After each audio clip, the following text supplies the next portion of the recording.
અમરેલી જિલ્લા ભાજપ કાર્યાલય પર ભાજપના સસ્પેન્ડેડ કાર્યકરો કાર્યાલય પહોંચી રાજીનામું આપ્યાનો ડ્રામા કર્યો તો જશવંતગઢના અશોક માંગરોળિયા સહિત બે કાર્યકરો જિલ્લા ભાજપ કાર્યાલય પહોંચી રાજીનામું આપ્યું હતું અને ભાજપમાં ન્યાય ન મળતો હોવાના પાર્ટી સામે આક્ષેપો કરી રાજીનામું આપ્યું મીડિયા સમક્ષ જાહેર કર્યું હતું। જિલ્લા ભાજપના મહામંત્રી રાજુ ભૂતિયા દ્વારા ચોંકાવનારો ખુલાસો કર્યો છે। 2024માં બંને કાર્યકરોએ સસ્પેન્ડ થયેલા છે, પરંતુ ભાજપને બદનામ કરવા કાવતરું રચી ઓફિસ આવે રાજીનામું આપ્યું છે। જશવંતગઢ ગામના અશોક માંગરોળિયા તારીખ 29/12/2024ના પ્રાથમિક સભ્ય પદેથી સસ્પેન્ડ થયા હતા। નિલેશ સાવલિયા પ્રાથમિક સદસ્ય તરીકે ભાજપમાંથી 29/12/2024ને સસ્પેન્ડ કરેલ છે। 4 વાગે અરવિંદ કેજરીવાલની સભામાં આપ પાર્ટીમાં જોડાય તેવી શક્યતા છે। ભારતીય જનતા પાર્ટીમાં છેલ્લા ઘણા સમયથી લેટરકાંડ બન્યો ત્યાર પછીના અલગ અલગ વિષયો સાથે ઘણી ગુગળામણ થતી હતી, ઘણો રાહ જોયો। પોલીસ પાર્ટીએ પ્રશાસને જ્યારે સમરી ફરી છે, મારી 338ની કલમ હટાવી છે, છતાં પણ યોગ્ય ન્યાય મળતો નથી। કોઈને કોઈ સમયે કોર્ટમાં તારીખ પડીને અને નીકળી જાય છે। હજી જે રીતના જોઈએ એ પ્રમાણે ફૂલ સ્પીડમાં કામગીરી થવી જોઈએ એ થતી નથી।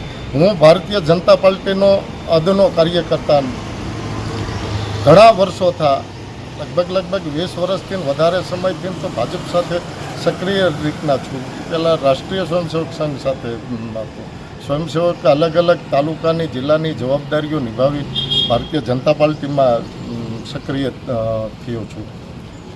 ભારતીય જનતા પાર્ટીની હિન્દુત્વની વાત ઘરે ઘરે પહોંચાડવામાં મારે જિંદગીના 25 વર્ષ જેવી ખર્ચી નાખ્યા હોય અને છતાં કોઈ મુદ્દા વગરના મારી ઉપર એલિગેટ થયા હોય અને એમાં પાર્ટીના અલગ અલગ સ્ટેજ ઉપર અલગ અલગ ફોરમ ઉપર રજૂઆત કરેલી હોય અને હજી સુધી ન્યાય ન મળતો હોય, માત્ર એક જ વ્યક્તિના આધારિત પાર્ટી અત્યારે ચાલતી હોય એવું જ લાગે છે। કઈ તરફ તમે વળશો? હવે કેવો પક્ષ પકડશો? હજી કોઈ પણ પક્ષ પકડવા માટે કે જવા માટેની કોઈ તૈયારી નથી કરી। માત્ર અહીંયા થોડા દિવસ પહેલાં જ્યારે કાર્યક્રમ થયો તો રાજ્ય લેવલનો, ત્યારે પણ સિનિયર આગેવાનોને અલગ પાડ્યા હતા અને અલગ આખો વિષય ઊભા કરીને અમે હાલે છે।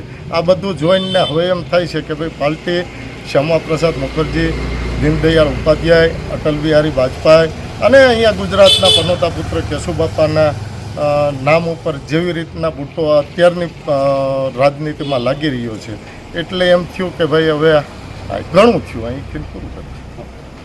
અમારા સસ્પેન્ડેડ 29/12/2024ના રોજ પ્રાથમિક સભ્ય પદેથી અમે સસ્પેન્ડ કરેલા અશોકભાઈ કનુભાઈ માંગરોળિયા, જસવંતગઢ, તાલુકો અમરેલી, જિલ્લો અમરેલી, અને અમારા નિલેશભાઈ વિરજીભાઈ સાવલિયા, જેઓ અમારા પ્રાથમિક સભ્ય પદે ભૂતકાળમાં ભારતીય જનતા પાર્ટીમાં કામ કરતા હતા, તેઓને કોઈ પણ સંજોગો વશાત એમની જે કાંઈ વ્યક્તિગત મંશાઓ પૂરી નહીં થવાના કારણે જે તે સમયે એણે પાર્ટી સામે બ્યુગલ કરેલું।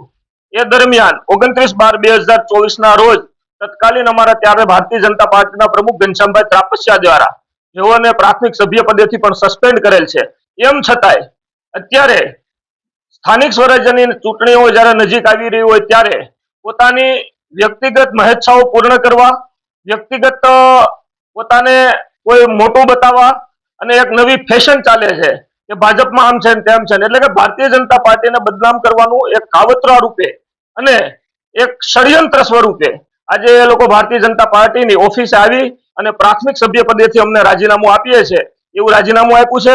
અમે અત્યાર સુધી ભારતીય જનતા પાર્ટીમાં કાર્યકર્તા તરીકે એવું એ કામ કર્યું છે, એ બદલ એમનો આભાર માન્યો છે, ધન્યવાદ આપ્યો છે અને ભવિષ્યમાં કદાચ ભારતીય જનતા પાર્ટી છોડી અને અન્ય કોઈ વિચારધારા સ્વીકારે તો આ દેશમાં લોકશાહી છે, બંધારણીય હક મુજબ તેઓ કોઈ પણ વિચારધારા સાથે સહમત થઈ અને બીજી વિચારધારાને સ્વીકારે એની અમે એમને શુભેચ્છાઓ પાઠવેલ છે।